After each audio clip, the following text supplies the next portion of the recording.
உலகெங்கும் வாழ்ந்து கொண்டிருக்கின்ற அனைத்து நேயர்களுக்கும் டாக்டர் சதீஷினுடைய அன்பார்ந்த வணக்கங்கள் மற்றும் வாழ்த்துக்கள். Happy new year. இந்த 2024ஆம் ஆண்டினுடைய முதல் மாதமாகிய இந்த ஜனவரி மாதத்தினுடைய பலன்கள் தான் டீட்டெயிலாக பார்க்க போகிறோம்.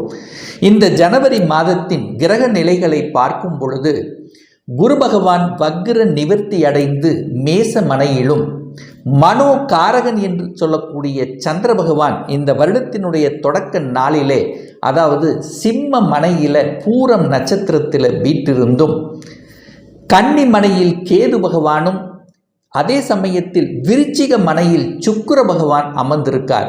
அந்த சுக்கிர பகவானானது இந்த ஜனவரி மாதம் 18ஆம் தேதி என்று தனுசு மனையில் போய் பிரவேசிக்க போகிறார். சூரிய பகவான், புதன் பகவான், செவ்வாய் பகவான் இந்த 3 கிரகங்கள் தனுசு மனையிலும், இந்த ஜனவரி 15ஆம் தேதி சூரிய பகவான் பெயர்ச்சி அடைந்து மகரத்துக்கு சென்று பலனை கொடுக்க போகிறார்கள்.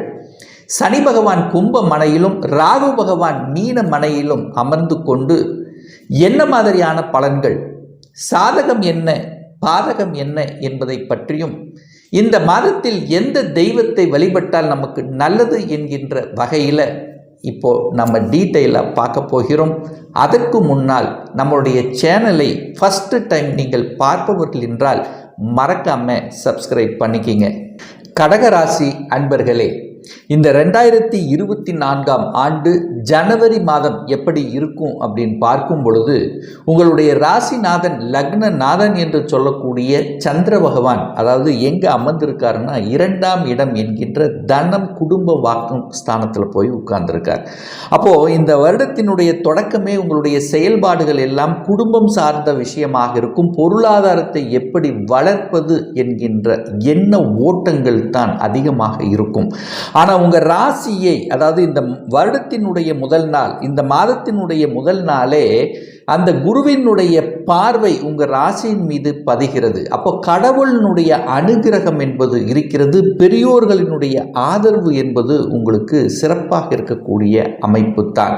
ஆனால் அதே சமயத்தில் உங்களுக்கு இப்போ அஷ்டம சனி நடந்து கொண்டிருக்கிறது. அப்போ சில மனக்குழப்பங்கள் ஏற்படுத்தும். அப்போ எந்த ஒரு விஷயமாக இருந்தாலும் புதிய காரியங்களை செயல்படுத்தும் போது ஒரு தடவைக்கு 2 தடவை யோசித்து செயல்படுவது தான் உத்தமம் என்பதையும் மனதில் பதிய வைத்துக் கொள்ளுங்கள். அந்த 2ஆம் இடத்தின் அதிபதி என்று சொல்லக்கூடிய அந்த சூரிய பகவான் எங்கே போய் அமர்ந்திருக்காருன்னா 6ஆம் இடத்தில் அமர்ந்து கொண்டு குருவினுடைய பார்வை பெற்றிருக்கு. அப்போ அந்த குரு என்பது யார்? உங்களுக்கு பாக்கியத்தை தரக்கூடியவன், உங்களுக்கு யோகத்தை தரக்கூடிய அந்த குருவினுடைய பார்வை பெற்றிருக்கின்ற காரணத்தாலும், அந்த குருவினுடைய பார்வை உங்களுடைய தனஸ்தானத்தின் மீது பதிகின்ற காரணத்தால் பொருளாதாரம் சார்ந்த விஷயத்தில் ஏற்றத்தை தரக்கூடிய அமைப்பு தான். அப்போ பணம் கிடைக்குமா, பணம் வளருமா அப்படின்னா நிச்சயமாக உங்களுக்கு உண்டு. ஆனால் அதே சமயத்தில் பணம் கையாளுகின்ற விஷயத்தில் கவனம், எச்சரிக்கையுடன் நடந்து கொள்ளணுங்கிறதையும் மனதில் பதிய வைத்துக் கொள்ளுங்கள். ஏன் சொல்கிறேன் அப்படின்னா, அந்த சனியினுடைய பார்வை 8ஆம் இடம் அட்டமஸ்தானத்தில் இருந்து கொண்டு அந்த சனியினுடைய பார்வை 2ஆம் இடத்தில் மீது பதிகிறது, அதாவது தனஸ்தானத்தின் மீது பதிகிறது. அப்போ தனம் கையாளுகின்ற விதம் எப்படி? அப்போ நண்பர்கள் கேட்குறாங்க, பணம் கேட்டா கொடுத்துடலாமன்னா கொடுத்து விடுவீர்கள். ஆனால் அவ்வளவு சீக்கிரம் ரிட்டர்ன் வராது. அதே சமயத்தில் ஷேர் மார்க்கெட் இந்த மாதிரியான விஷயத்தில் கையாளுகின்ற போது கொஞ்சம் கவனமாக இருக்கணுங்கிறதையும் மனதில் பதிய வைத்துக் கொள்ளுங்கள். அப்போ அந்த 2ஆம் இடம் என்பது வாக்கு அல்லவா? அப்போ வாக்கு சம்பந்தப்பட்ட விஷயத்தில் கொஞ்சம் பிரச்சனையை ஏற்படுத்தும்.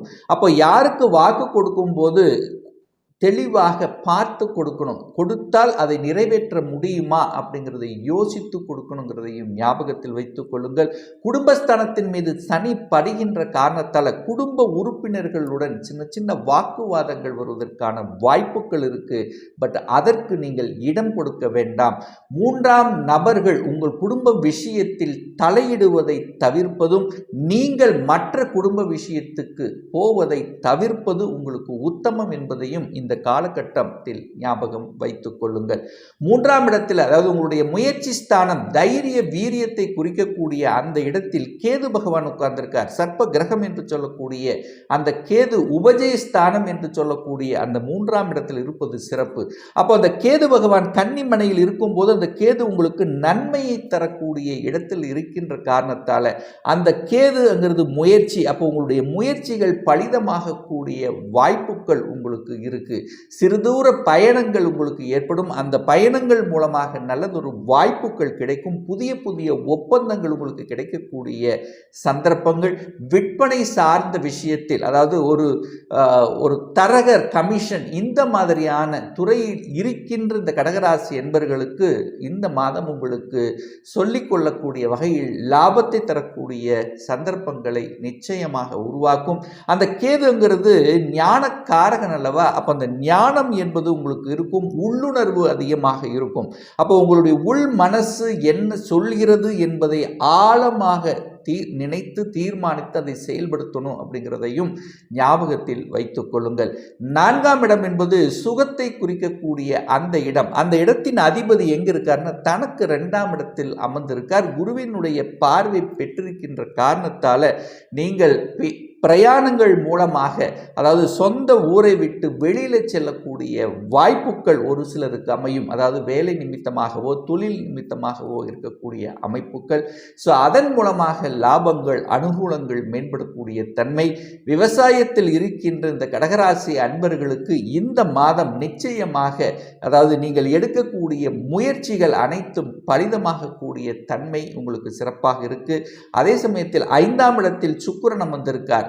அப்போ சுக்கிரன் என்பது அதாவது சுக்கிரன்கிறது கலைத்துறையை சம்பந்தப்பட்ட ஒரு கிரகம் அல்லவா? அது அதிர்ஷ்டம் என்று சொல்லக்கூடிய அந்த 5ஆம் இடத்தில் இருக்கின்ற காரணத்தால கலைத்துறையில் இருப்பவர்களுக்கு திடீரென்று உங்களுக்கு அதிர்ஷ்ட வாய்ப்புகள் கிடைக்கக்கூடிய சந்தர்ப்பங்கள் நிச்சயமாக உண்டு. அதே சமயத்தில் அந்த சனியினுடைய பார்வை 5ஆம் இடத்தில் பதிகின்ற காரணத்தால் குழந்தைகளினுடைய நலன் சார்ந்த விஷயத்தில் கொஞ்சம் கவனம் எச்சரிக்கையுடன் இருக்கணும். சின்ன சின்ன உடல்நல தொந்தரவுகள் வருவதற்கான வாய்ப்புகள் இருக்கிறது. குழந்தைகள் கொஞ்சம், அதாவது ஒரு சொல்படி கேட்கக்கூடிய தன்மைங்கிறது கொஞ்சம் குறைவாக இருந்தாலும் நீங்கள் அன்பு ஆதரவுடன் செயல்பட்டால் நிச்சயமாக உங்கள் பேச்சை கேட்கக்கூடிய அமைப்பு தான். ஏன்னா அவங்களுக்கு கோபம் ஆக்ரோஷம் என்பது இந்த காலகட்டம் கொஞ்சம் இயல்பு அதிகமாகவே இருக்கும். அப்போ இவங்களை உங்கள் கட்டுப்பாடில் வைக்கணும் அப்படின்னா அன்பு கலந்த பேச்சு என்பது நிச்சயமாக தேவை என்பதை நீங்கள் புரிந்து கொள்ள வேண்டும். 6ஆம் இடத்தின் அதிபதி என்று சொல்லக்கூடிய குரு பகவான் 10ஆம் இடத்தில் அமர்ந்து கொண்டு 6ஆம் இடத்தை பார்க்கிறார் அல்லவா?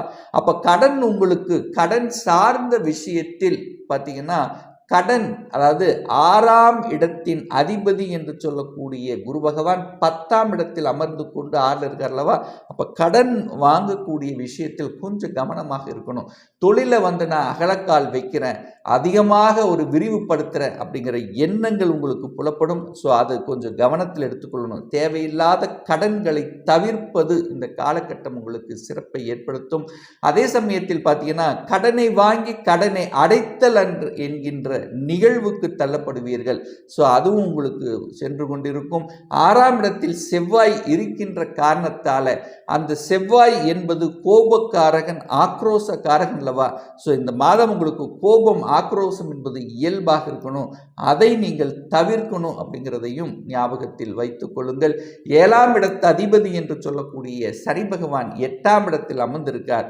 ஒரு சிலருக்கு திருமணம் சார்ந்த விஷயங்கள் கொஞ்சம் தடைகளை கொடுத்து கொண்டிருக்கும்.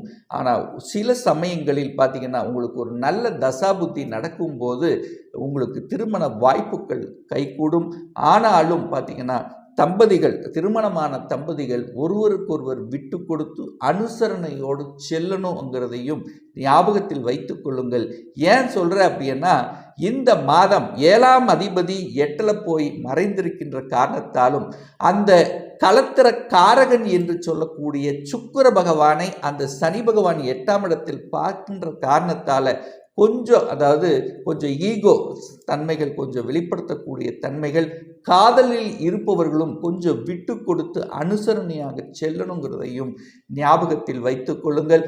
9ஆம் இடத்தில் ராகு பகவான் இருக்கின்ற காரணத்தால் ஒரு சிலர் பார்த்தீங்கன்னா வெளிநாட்டில் இருக்கக்கூடிய வாய்ப்புகள் இருக்கும். அந்த வெளிநாட்டில் இருப்பவர்கள் கொஞ்சம் அழுத்தம் ப்ரெஷராக இருக்கக்கூடிய தன்மைகள்.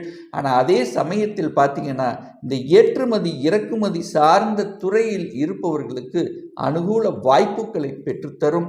10ஆம் இடத்தில் குரு பகவான் இருக்கிறதுனால உங்களுக்கு தொழிலில் வேலையில் எந்த ஒரு மாற்றம் வந்தாலும் அந்த மாற்றத்தை ஏற்றுக்கொள்வது தான் புத்திசாலித்தனம் அப்படிங்கிறதையும் ஞாபகத்தில் வைத்துக்கொண்டு நீங்களாகவே முயற்சி எடுத்து இந்த வேலை எனக்கு பிடிக்கல, எனக்கு அழுத்தம் ப்ரெஷர் அதிகமாக இருக்குது, டென்ஷன் அதிகமாக இருக்குது, இந்த வேலையை வேண்டாம் அப்படின்னு திடீரென்று விட்டு விடுவதை தவிர்த்து கொள்வதும், அப்படியும் மாறணும்னா இன்னொரு வேலையை அமைத்து கொண்டு மாறுவது தான் புத்திசாலித்தனம் என்பதையும் ஞாபகத்தில் வைத்துக்கொண்டு அதே சமயத்தில் பார்த்தீங்கன்னா வேலையில் கொஞ்சம் அழுத்தம் ப்ரெஷர் அதிகமாக இருக்கும். சில வேலைகள் அதாவது ஒரு 2 மணி நேரம் செய்யக்கூடிய வேலைகள் 3 மணி நேரம் செல்லக்கூடிய வாய்ப்புகளும் ஒரு சிலருக்கு ஏற்படுத்தும். ஆனாலும் ஒரு சிலருக்கு பார்த்தீங்கன்னா அந்த சனி 8ல் இருந்தாலும் 8 வலி வேதனை துக்கம் துயரம் அசிங்கம் அவமானம் என்று சொன்னாலும் திடீர் அதிர்ஷ்டத்தை கொடுக்கக்கூடிய இடமும் அந்த இடம்ங்கிறதுனால ஒரு சிலருக்கு திடீர் ப்ரமோஷனும் அடிஷ்னல் ரெஸ்பான்சிபிலிட்டியும் உங்களுக்கு தேடி வரும் அப்படிங்கிறதையும் நீங்கள் ஞாபகத்தில் வைத்துக்கொள்ளணும். 12ஆம் இடத்தின் அதிபதி என்று சொல்லக்கூடிய அந்த புதன் பகவான் எங்கே இருக்காருன்னா 6ஆம் இடத்திலிருந்து 12ஆம் இடத்தையே காமிக்கிறதுனால ஒரு சிலருக்கு அந்த வெளியூருக்கு செல்லக்கூடிய வாய்ப்புகள், டிராவல் பண்ணக்கூடிய வாய்ப்புகளை உருவாக்கும். ஆனால் அதே சமயத்தில் உங்களுடைய அதாவது ஸ்ட்ராட்டஜி பிளானுங்கிறது புத்திசாலித்தனம் என்பது சிலருக்கு மேம்படக்கூடிய தன்மையை உருவாக்கும். ஆனால் உங்களுடைய ரகசியங்கள் எதுவாக இருந்தாலும் அது நீங்கள் பேணி காக்கணும் என்பதையும் ஆழமாக மனதில் பதிய வைத்துக் கொள்ளுங்கள்.